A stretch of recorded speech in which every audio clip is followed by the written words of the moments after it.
नमस्ते दोस्तों। आज हम बात करेंगे जोसेफ nguyen द्वारा लिखी गई पुस्तक don't believe everything you think, why your thinking is the beginning and end of suffering के बारे में। प्रस्तावना: पीड़ा का स्रोत। जोसेफ nguyen अपनी पुस्तक की शुरुआत में बताते हैं कि पीड़ा का मुख्य कारण बाहरी परिस्थितियां नहीं, बल्कि उन परिस्थितियों के बारे में हमारे अपने विचार होते हैं। वे समझाते हैं कि घटनाओं की हमारी व्याख्या और निर्णय घटनाओं की बजाय हमारे भावनात्मक दर्द का कारण बनते हैं। इस दृष्टिकोण को समझना महत्वपूर्ण है क्योंकि यह पुस्तक का मूल संदेश है। पीड़ा को कम करने के लिए हमें अपने विचारों के साथ अपने संबंध को बदलना सीखना होगा। अध्याय 1: विचारों की प्रकृति। nguyen बताते हैं कि विचार केवल मानसिक घटनाएं हैं, क्षणभंगुर और अक्सर अनियंत्रित। हालांकि हम उन्हें अत्यधिक महत्व देते हैं, जिससे वे हमारे भावनाओं और कार्यों को प्रभावित करते हैं।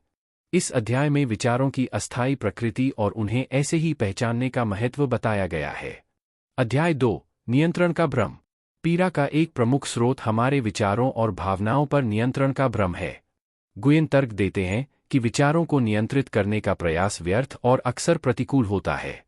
इसके बजाय वे अवलोकन और स्वीकृति की स्थिति को अपनाने की सलाह देते हैं, जहां विचारों को आने और जाने दिया जाता है, बिना किसी लगाव के। अध्याय 3: विश्वास की शक्ति। विश्वास वे विचार हैं जिन्हें हम सत्य मानते हैं। nguyen बताते हैं कि ये विश्वास हमारी वास्तविकता को आकार देते हैं और हमारे व्यवहार को प्रभावित करते हैं। वे पाठकों को अपने विश्वासों को चुनौती देने के लिए प्रेरित करते हैं, खासकर वे जो पीड़ा में योगदान करते हैं। इन विश्वासों को चुनौती देकर और पुनः परिभाषित करके हम अपनी वास्तविकता के अनुभव को बदल सकते हैं। अध्याय 4: मन शरीर संबंध। nguyen मन और शरीर की अंतर्संबंधता की चर्चा करते हैं, यह दिखाते हुए कि कैसे विचार शारीरिक रूप से तनाव और तनाव के रूप में प्रकट हो सकते हैं। वे माइंडफुलनेस और ध्यान जैसी तकनीकों का परिचय देते हैं ताकि इस संबंध की जागरूकता को बढ़ाया जा सके और विश्राम को बढ़ावा दिया जा सके। अध्याय 5: माइंडफुलनेस और उपस्थिति। nguyen के दर्शन के केंद्र में माइंडफुलनेस का अभ्यास है, बिना निर्णय के वर्तमान क्षण में पूरी तरह से उपस्थित रहना। इस अध्याय में विभिन्न माइंडफुलनेस तकनीकों और उनके लाभों के बारे में बताया गया है, जिसमें तनाव में कमी, भावनात्मक नियंत्रण में वृद्धि और विचारों की स्पष्टता शामिल है। अध्याय 6: स्वीकृति की भूमिका। स्वीकृति पुस्तक का एक प्रमुख विषय है।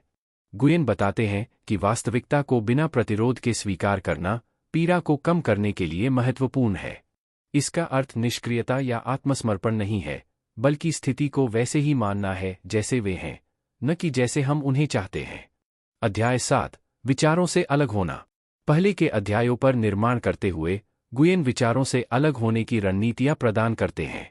संज्ञानात्मक अपसरण जैसी तकनीकें, जहां एक व्यक्ति विचारों को मात्र शब्द या छवियों के रूप में देखना सीखता है, न कि सत्य के रूप में, चर्चा की जाती हैं।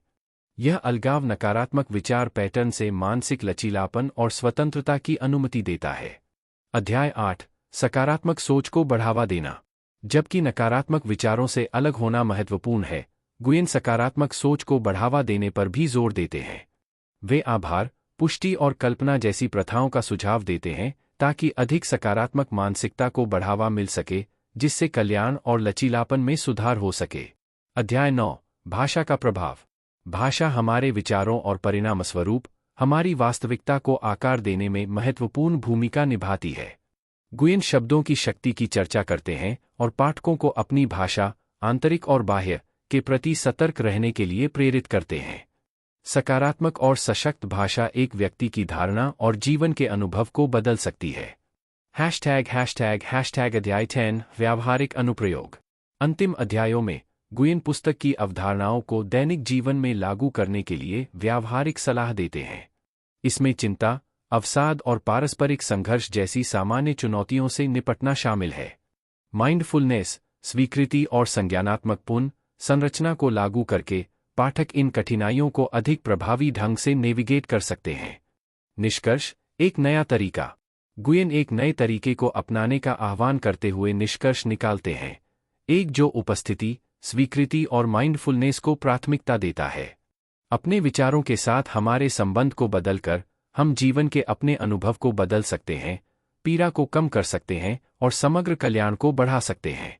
मुख्य बिंदु: 1. विचार वास्तविकता नहीं है, विचार केवल मानसिक घटनाएं हैं और जरूरी नहीं कि वे वास्तविकता को दर्शाए। 2. नियंत्रण की बजाय स्वीकृति। विचारों और भावनाओं को नियंत्रित करने के प्रयास की बजाय स्वीकृति को अपनाएं। 3. माइंडफुलनेस। उपस्थित रहने और नकारात्मक विचारों के प्रभाव को कम करने के लिए माइंडफुलनेस को विकसित करें। 4. विश्वास को पुनः परिभाषित करें। सीमित विश्वासों को चुनौती दें और पुनः परिभाषित करें ताकि आपकी धारणा और अनुभव बदल सकें। 5. सकारात्मक सोच, आभार, पुष्टि और कल्पना के माध्यम से सकारात्मक मानसिकता को बढ़ावा दें। 6. भाषा महत्वपूर्ण है। आप जिस भाषा का उपयोग करते हैं उसके प्रति सतर्क रहें क्योंकि यह आपके विचारों और वास्तविकता को आकार देती है। 7. व्यावहारिक तकनीकें। जीवन की चुनौतियों को नेविगेट करने के लिए माइंडफुलनेस, स्वीकृति और संज्ञानात्मक पुनः संरचना को लागू करें। प्रतिबिंब। Don't believe everything you think हमारे जीवन में विचारों की भूमिका को समझने और बदलने के लिए एक प्रेरक मार्गदर्शिका है। हमारे विचारों और विश्वासों की वैधता पर प्रश्न उठाकर, माइंडफुलनेस का अभ्यास करके और एक सकारात्मक मानसिकता को विकसित करके हम पीड़ा को कम कर सकते हैं और समग्र कल्याण को बढ़ा सकते हैं। जोसेफ गुयेन न केवल सैद्धांतिक अंतर्दृष्टि प्रदान करते हैं बल्कि व्यावहारिक उपकरण भी देते हैं ताकि पाठक इन अवधारणाओं को अपने दैनिक जीवन में लागू कर सकें, जिससे यह पुस्तक किसी भी व्यक्ति के लिए मूल्यवान संसाधन बन जाती है जो अपने मानसिक और भावनात्मक स्वास्थ्य में सुधार करना चाहता है। धन्यवाद दोस्तों वीडियो देखने के लिए। अगर आपको यह वीडियो पसंद आया तो लाइक, कमेंट और शेयर करना ना भूलें।